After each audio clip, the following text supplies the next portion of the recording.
Over the course of this week, we've been going position by position in which draft prospects could interest the Chicago Bulls. On today's episode, I'm going to look at three big man prospects that are probably not on the Chicago Bulls board, but could be, even though they're slated to go later in the first round or even into the second round. We're also going to look at why the Chicago Bulls have missed out on an opportunity to do something very special in this draft, while it keeps being something that AK keeps missing on. We're getting into all that, plus a mailbag and more right after this.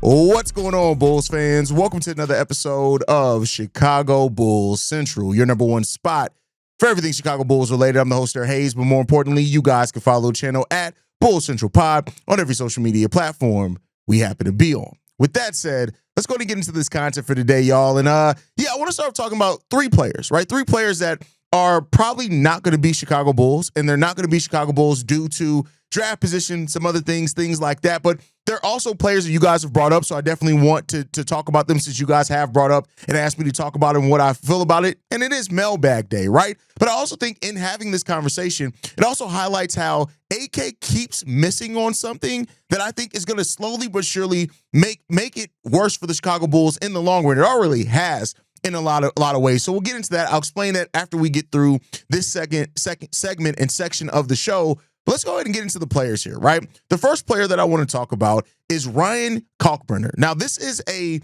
player that a lot of you guys have asked about, right?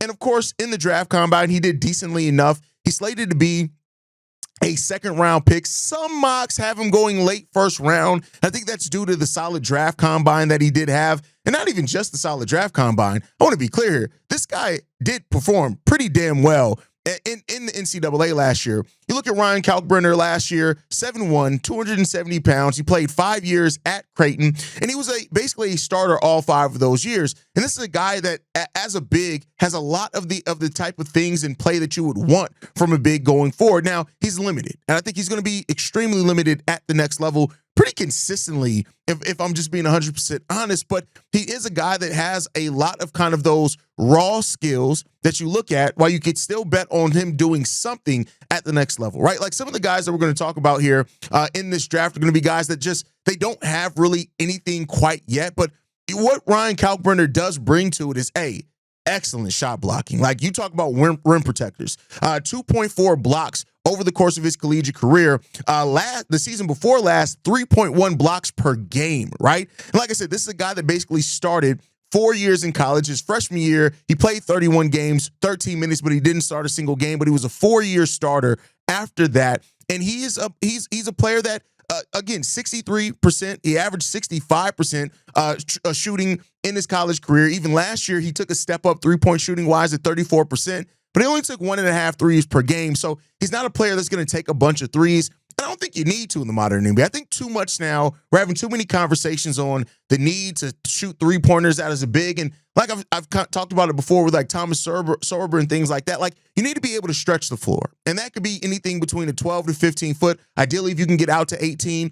And if you can take an open three and hit it consistently well, that's something that really helps you overall as well. Like Ryan Kalkbrenner brings a lot of what you potentially need as a center at the next level. And I could see him maybe turning into a situational starter depending on what the situation of the team is. The problem with him is going to be the physicals, right? He doesn't necessarily have the lateral quickness at the NBA to be a switchable big, right? So there's that. Of course, is he going to be like Vooch, who can't really defend in space, only can defend in drop coverage, things like that? Faster players at the next level means that he's just not going to be able to really switch at all. He could be a pretty solid on-ball defender, right? But I think he's going to be a limited fit in a lot of defensive schemes, and that's why you're going to see him fall down despite him having a very solid 5-year collegiate career. And that's what it comes down to. Like, I like Ryan Kalkbrenner. I think that he's a solid enough player that at the end of the first round, beginning of the second round, you can get, like, he can end up being the first big off the bench for you, a backup center in the league. that of course, you have to have a kind of a specific team, I would think, to kind of maximize on what he can do. But overall, I think that he's going to be, I could see why people like him. I could see why people have brought him up. But for the people that kind of brought him up as like this, oh, well, the Bulls can draft him and boom, that's your center. I don't see that, right? But I do see a player that if a team does draft him that, depending on where you draft him at, could be getting really good value out of that draft pick. So look out for that one. Another player that you guys have brought up that I want to talk about is Maxime Raynaud. And this is a player that, despite him being French, he played in college all 4 years, right? So it's not like he hasn't been over in America. He's been playing in collegiate basketball since 2021, right? And he's a 3-year starter. He started the last 3 years of his career in college. Last year, he averaged 33 minutes per game, 20 points. He was 15th in the nation in scoring and 9th in rebounding.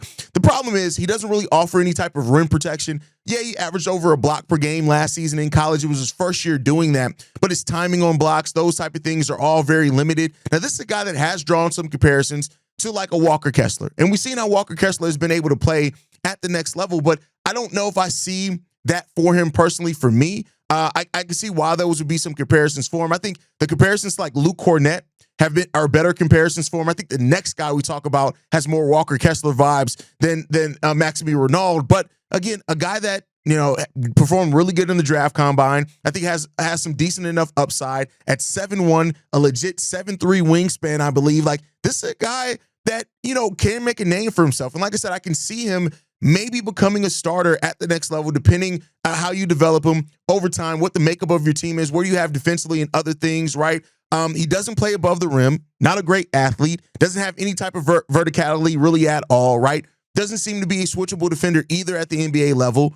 And I think the other defenders, the stronger, more versatile defenders, are going to give him a lot of trouble at the NBA level. That's the thing that I think of. But I think if you have him as a lob threat, a guy that you can get touches right near the bucket, he's a guy that definitely can help you in that case. I think that's going to be really good. Like, he can run on the offensive side of the ball. Like, he can get out in transition. He's just not a finisher. He's not good. He doesn't operate in space the best way either. But he is a player overall that I can see why a lot of you guys like, to put it blatantly. But again, a second round prospect. The next guy, and this is a guy that so many of you guys have brought up. Brian has been on my head about it. Rocco Zakarski, center out of Australia. Shout out to the Aussie listeners. 18 years old, very young. And with that very young comes very raw. He's not good at anything yet. And I'm sorry, I hate to say that. I'm not trying to shit on him because I'm going to talk more positively about him after this. But when it stands as right now, he has no NBA skill right now. He's not a good defender. He's not efficient offensively. When you get him near the rim, like decently, right? And so that's the thing. Like, there have been people that have talked about like, oh, we just got to take him in a center position solved. No, I want to be clear here. Rocco's going to be a project. He's going to be a pretty big project at that. But like I've said, he does have those Walker Kessler vibes. Andres Biedrus is another player that you can comp him to for sure. But at having the size that he has, 7'4", right? 7'4" with a 7'4" wingspan as well. Like, you can't teach height, and that's the thing. But also, you need skill. This is no longer a league where you can just have height and you be successful at, right? I think that's the thing overall. The offense that he has, it leaves a lot to be a lot to be desired. If you get him near the rim, he's dangerous right now, right? And I do think that there's some really good skill here. And I want to be clear, while I'm crapping on him as far as what he is right now, make no mistake, if you invest in this kid and in this prospect, you can get a starting level center out of here in 2 years or whatever it is, right? I've referred to him kind of as Jokic light as his upside. And by that, I don't mean an MVP caliber player or anything like that, but I mean a player that you can get in the second round that ends up being a long-term starter for you and it can round out his game. I think that the size, that what he has shown near the rim, his anticipation, you can see the makings of an NBA player. I said he has no NBA skill right now, but that doesn't mean in the future. That's what development is for, right? And so he does have the potential to be that. He does have the potential to get there. I think the biggest challenge for him is how he's going to guard in space. How many positions can he guard? Can he rotate out? Is it just going to be drop coverage or something like that? But I think as he works on his dribble, as he works on his face-up game, the low post moves game, which you've seen a little bit of that, right? As he works on that, I think that he can be a player that definitely can end up working out for you in that case. And so Biedrus, Walker Kessler, those are really good comps for him. I think that he has the chance. But the problem is is that you're not going to draft that at 12, right? And where the Bulls pick at 45 in the second round, that's going to be 15 picks into the second round. I don't think he's going to fall that low either. Now, if he's there, great, right? But I think what this does, and what I want to talk about, and I alluded to this at the beginning of the show, the thing that this really makes me point out is the fact that it really sucks that this Chicago Bulls team and this front office continually misses on opportunities to add assets. And by that, I mean this. The Bulls were offered a first-round pick for Lonzo Ball from the Memphis Grizzlies that ended up turning into the 18th overall pick that's actually going to be going to the Washington Wizards. It was a lottery-protected pick. And it sucks because while, of course, in hindsight, you can look at that and say, well, it's this, it's that, right? It's always those hindsight moves. But the way that I look at it is that if you keep missing on the hindsight moves, eventually it just starts leading in and building a story that you just don't have it. Whatever it is, you just don't have the intelligence or whatever it is to get it done. And that is the problem that lies here with the Chicago Bulls, is that you keep missing on things like that. You now, because you wanted to keep Lonzo Ball, you didn't move him at the trade deadline, and you decided to re-sign him. The combination of those two things means that you could have missed out on an opportunity to maybe get a Thomas Sorber and maybe a Rocco, whoever you want to have later in the first round, right? You missed out on the opportunity to do that because you didn't draft and keep Trey Jones, right? So think about it this way. Had the Bulls traded Lonzo and got the 18th overall pick, you could literally be looking at a situation where maybe you draft upside like Noah Essingu, and then later in the first round, maybe you do get a Rasheed Fleming who's slated to drop, right? Those type of things, right? Any combination of players that you want to mention there, a Hugo Gonzalez and a Thomas Sorber, right? You're missing out on that opportunity because you decided to hold on to a player that, while I hope he plays well next season, I hope he stays healthy, because if he stays healthy, great. But he's still not part of your long-term future. By the time you're good, he's probably not going to be here if he even stays healthy because of those things. And all that just puts you into a place and a picture where you just keep missing on opportunities to add some things. Well, like a guy like CMB, right? Colin Murray-Boyles, who I'm not extremely high on. But hey, if you would have got him in 18 while you got a Thomas Sorber at 12, like, imagine what that does to your team. Like, so when you continually miss on the hindsight moves and it becomes part of your history so much, like every front office has moves that they missed on in hindsight. But with the Bulls front office, it's like every year it's something. You look at the second year of them being here, not taking the New York Knicks deal for Zach LaVine. That was it. Then, after that, the Andre Drummond, not taking Andre Drummond, 2 second-round picks there. Not moving on from Alex Caruso when you could have got a first-round pick. Now, I think that one worked out for you because you were able to get Josh Giddey from you. But, like, all those things play a part and a role into this, and they keep missing those opportunities and roles, and then that's where you end up at. And that's the problem that they're in lines with the Chicago Bulls, and that's what they keep missing on. And that's really, and long term, when you keep missing on those moves, it really does hurt your franchise. So that's my thought process. You guys can let me know how you feel down below. Let's get into the mailbag. We got a video mailbag for the first time, right? This is going to be the first one. That one's from Brian. Let's go ahead and get into it now. Haize. Brian here. Yo, man. Video me. What do you think about that? It's a little crazy. Possibly too crazy. I don't know. It's always hard to say. Yeah, man, I thought I would video call in, or whatever the hell this is. And we could talk about pick 12 for the Bulls. What do you think about that? Seems topical. Let's go top 3. Top 3 Bulls picks by Brian. It's pretty exciting. Number 1, Rasheed Fleming. Fucking obvious. I know we've talked about this a lot. I'm sure you're sick of me, like everyone else on the server is sick of me talking about Rasheed Fleming. But let's talk to your Haizeites, Haize heads, Haize people. I don't know, whatever. Rasheed Fleming, his floor, bigger, longer, better, more aggressive. Pat Williams, that's his floor. Day 1, he's going to be good. Once he figures out, adjusts to the game, he's going to be better than Pat. That's his floor, I think. His ceiling, defensive player of the year. That's it. There's nothing. That's it. That's him. Love him. Number 2. Oh man, someone. If Acme blows off Rasheed and or some smart team grabs him before us, it's totally possible. Thomas Sorber, man. I mean, why not? I mean, he's as Georgetown centers get, right? Like, big dude, looks a little mean. I fucking love the picture of him picking shit out of his braces.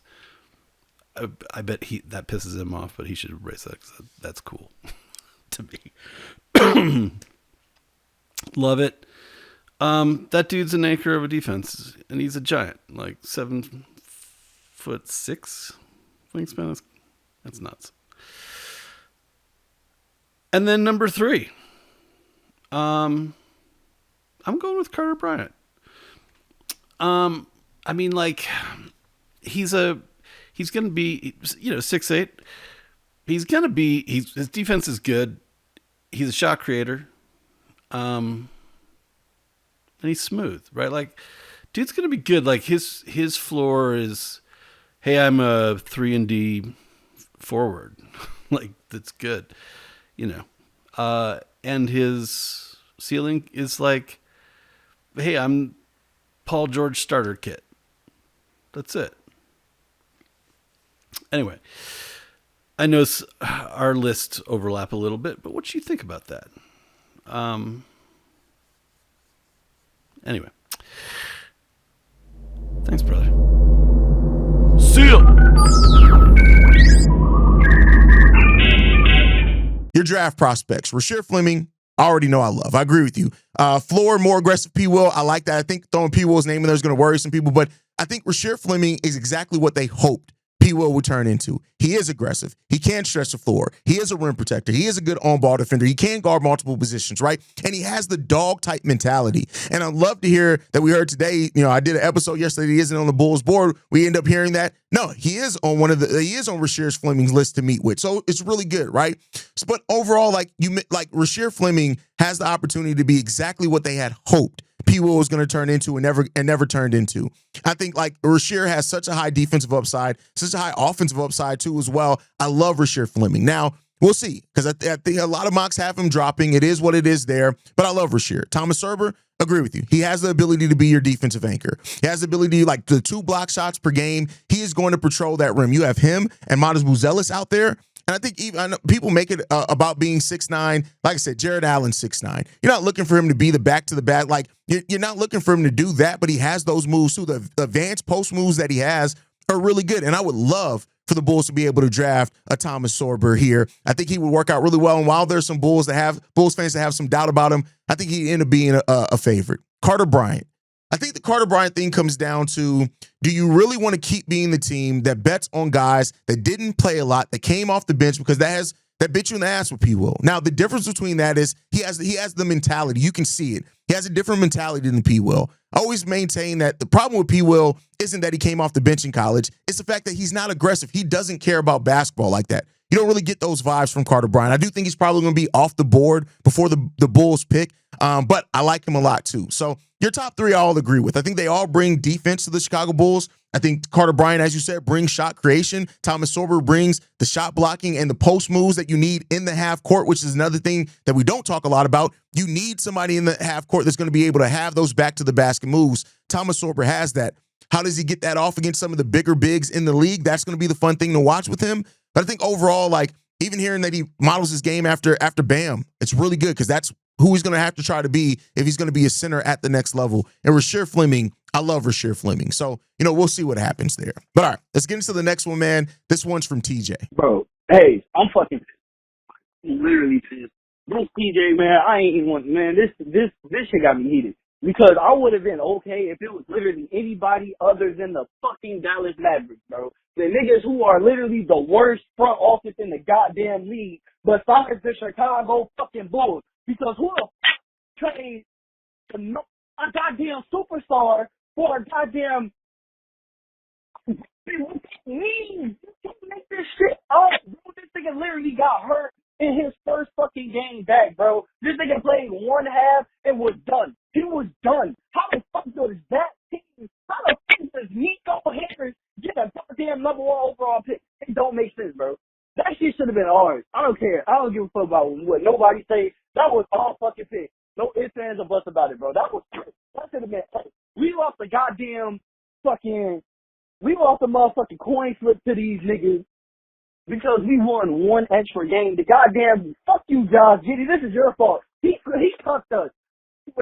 His fault. I'm gonna blame him. I need to blame somebody. And watch y'all AK incompetent, stupid, goofy ass. Watch you finna come up here and start trying to spin it like it's a goddamn positive thing. I swear I'm gonna lose my shit, bro. I literally can't. You can't make this shit up, bro. Literally any other team, it would have been fine. Of course it's the Dallas fucking Mavericks. Of course. Because why the fuck not, right? You just, I can't, bro. I literally can't. I can't. But it's all about integrity. It's all about not thinking, bro. Like, you can't make this shit up, bro.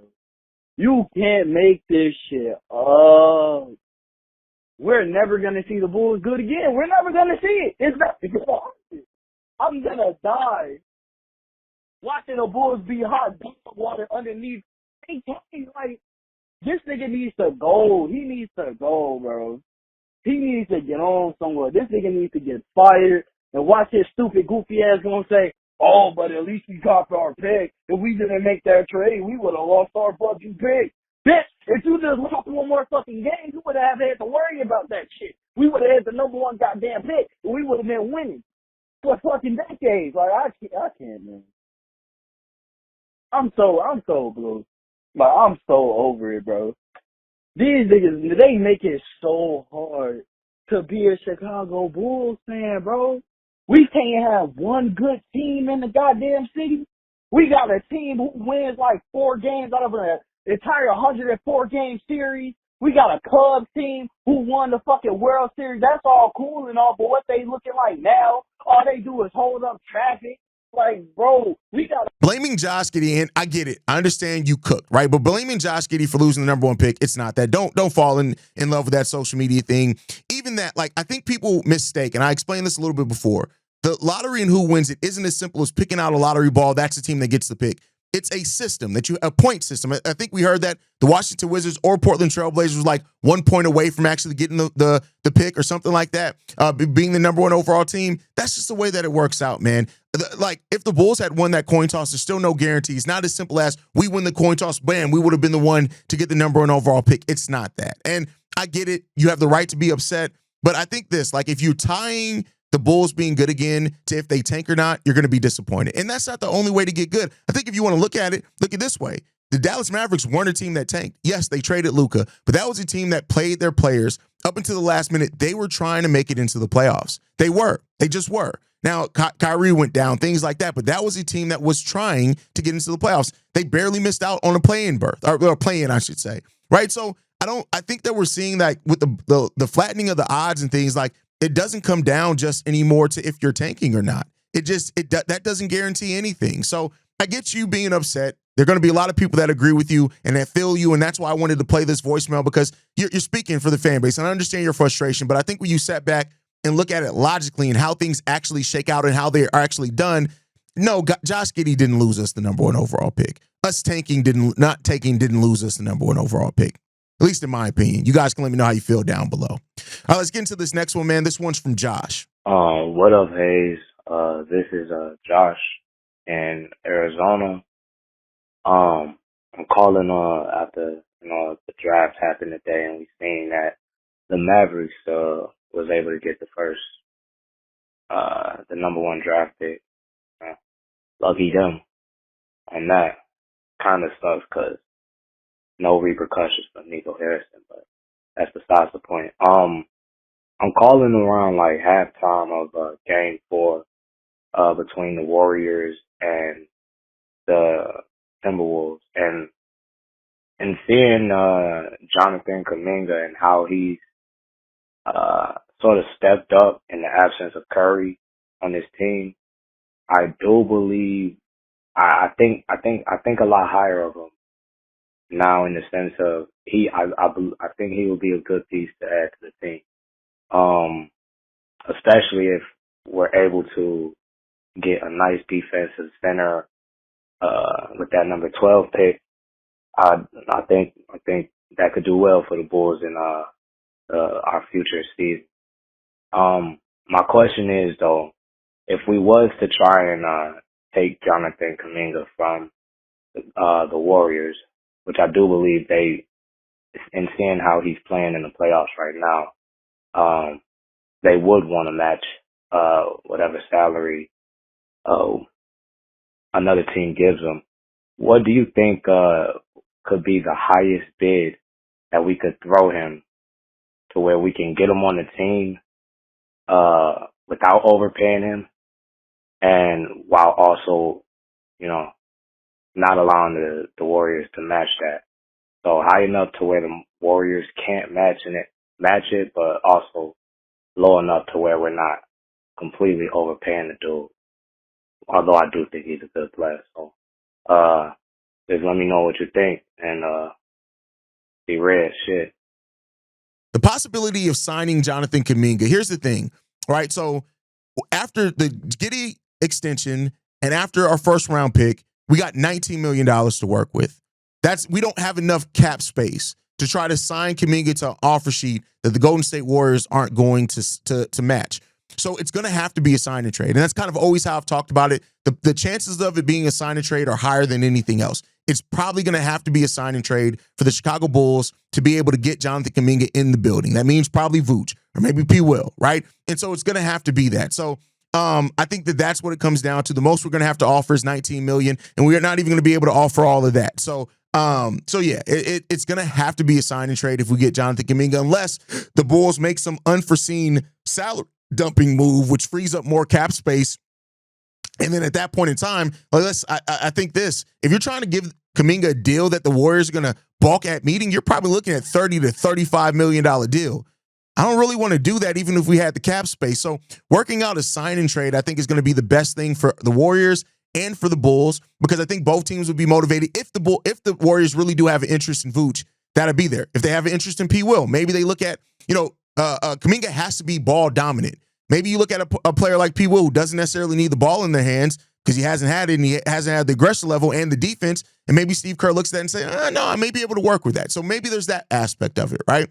I don't know, right? There's a lot of different permutations, but the Bulls putting forth an offer that the Warriors feel like is too large to match, that's very unlikely in this scenario. So let me know what you guys think on that down below. All right, let's get into the next one, man. This one's from the 845. I preface my question by saying I don't think the Bulls will do this, but if they were to package Coby White in the 12th pick, how far up could that get them, in your opinion? And if they were to package the 12th pick and the Blazers pick, which we know is likely to convert to 2 seconds, how far up do you think that gets them? Does it get them to the 9th spot, the 8th spot? Just wondering your thoughts. Thanks. How far up could the Bulls move if they want to package Coby in the 12th or Portland pick in the 12th? I think to do that and talk about that intelligently, you have to look at the teams that are ahead, right? So the top 3 teams, I don't see them moving off of it. Even Charlotte at number 4, I know he's from North Carolina. I don't see them moving off of it. I don't think Coby is like some amazing fit next to LaMelo Ball to where they're just in it to move it. I think maybe if you see Charlotte move, it's maybe a spot up or down because they don't like who's at number 4, but I don't think Coby's going to get there. Let's look at Utah. Utah at 5. Would Utah be interested in Coby White? No, I think Utah is fine tanking for the next 3 years to keep getting, trying to earn a shot to get a number 1 pick. I think there may be some business to do between Utah and Philly if Philly wants to trade out of number 3 because they may want Lauri Markkanen and move down and still add another talent. Maybe there's that case because I think they're going to still be looking to try to do something to where they can compete in the East, right? I think that's the thing that's going to be there. So that's what you want to look at. And we'll see there. Washington. I mean, I guess I wouldn't say no about Washington. I don't know what they're going to do. They do have Jordan Poole there, but I don't think they're going to be looking. I think they're still trying to add young talent like they added last year, and they're trying to figure that thing out. I think they're fine being bad for a while, too. Pelicans at number 7. Maybe there's a chance of the Pelicans be interested there and move down to 12, especially with if they want to try to keep seeing if they can win with Zion, if Zion's going to be healthy, things like that. So maybe. But I don't think moving up 5 spots, I just don't see it. I don't see it being worth it, right? Because what you're going to do at that point, the best player on the board is guard. So, unless you're trying to move up for Derek Queen, but then at that point in time, what you need is change because you've traded Coby White. So I don't know about that. Brooklyn, they got Cam Thomas. They're looking to re-up Cam Thomas. I don't see that there. Toronto, maybe Toronto, right? They are a team that's going to be trying to compete this year, but they have RJ Barrett there, right? They'll have to try to match salaries. I don't know there.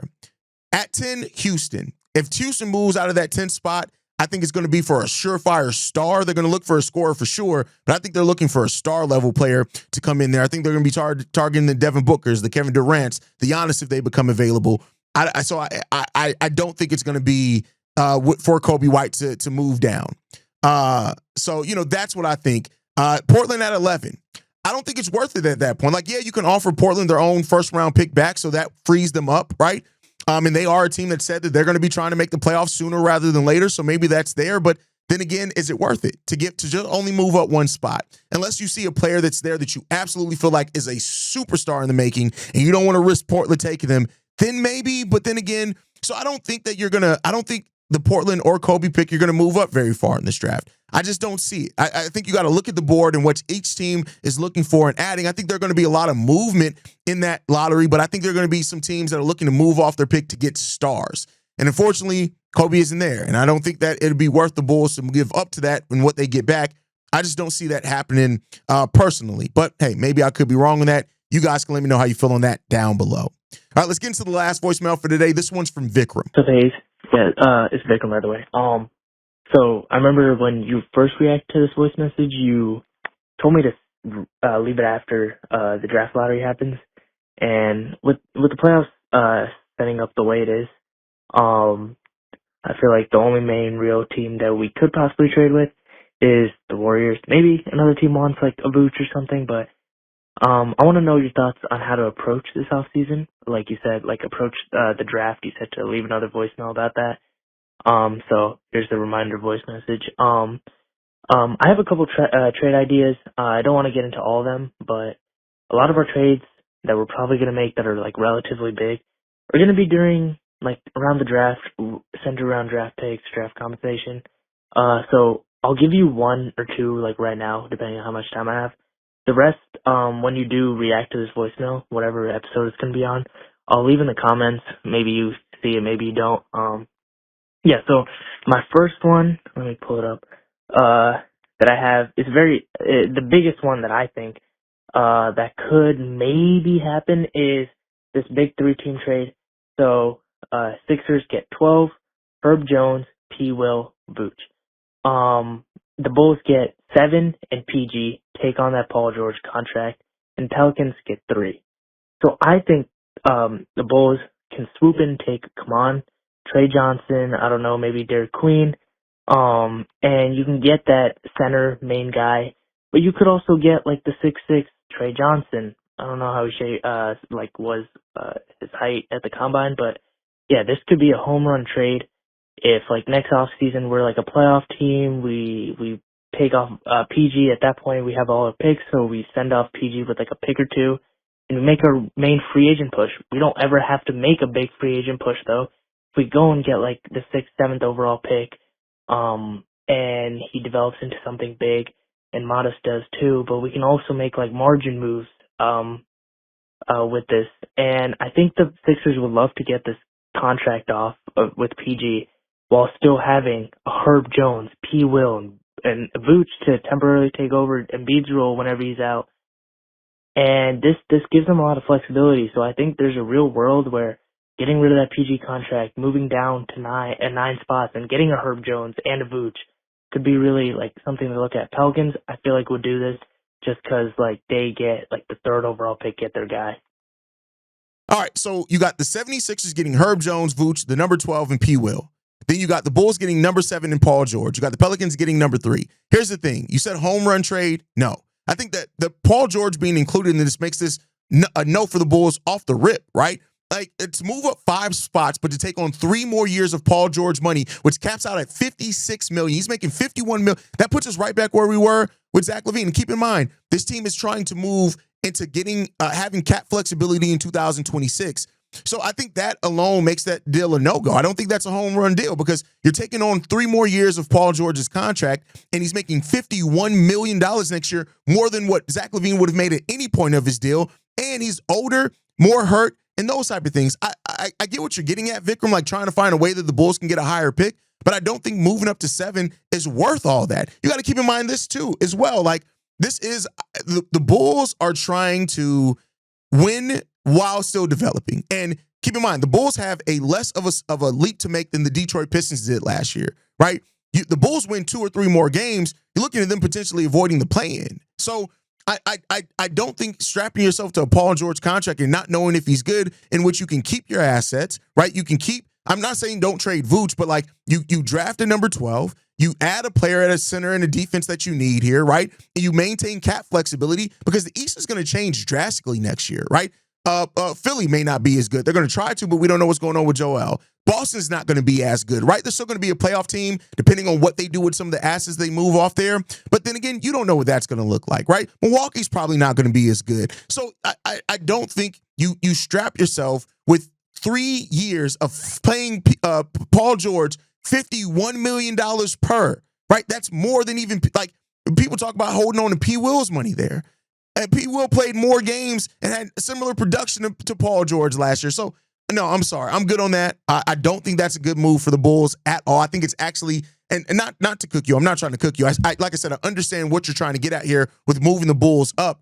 But no, that's a bad move for the Bulls. That's a bad deal. Moving up 5 spots to pay over $160 million for Paul George over the next 3 years. I'm good on that, fam. Like, I don't think that really helps the Bulls. I don't think that puts the Bulls in a position more to compete for the playoffs more than what they'd be now. I just don't think that. I think that's overarchingly a bad deal for the Chicago Bulls, personally. But you guys can let me know how you feel down below. But that's my time for today, guys. Make sure you guys are following us at Bulls Central Pod. You can send us any feedback, questions, comments, concerns. BullsCentralPod@gmail.com. Lastly, if you want to leave a text message and our voicemail for the mailbag, the number to do so, 773-270-2799. We are the number 1 spot for everything Chicago Bulls related, but that's thanks to you, lovely and beautiful people. And like we like to end every episode on, go Bulls. Love you guys. See red if you can, y'all. Peace. This has been a presentation of the Break Media.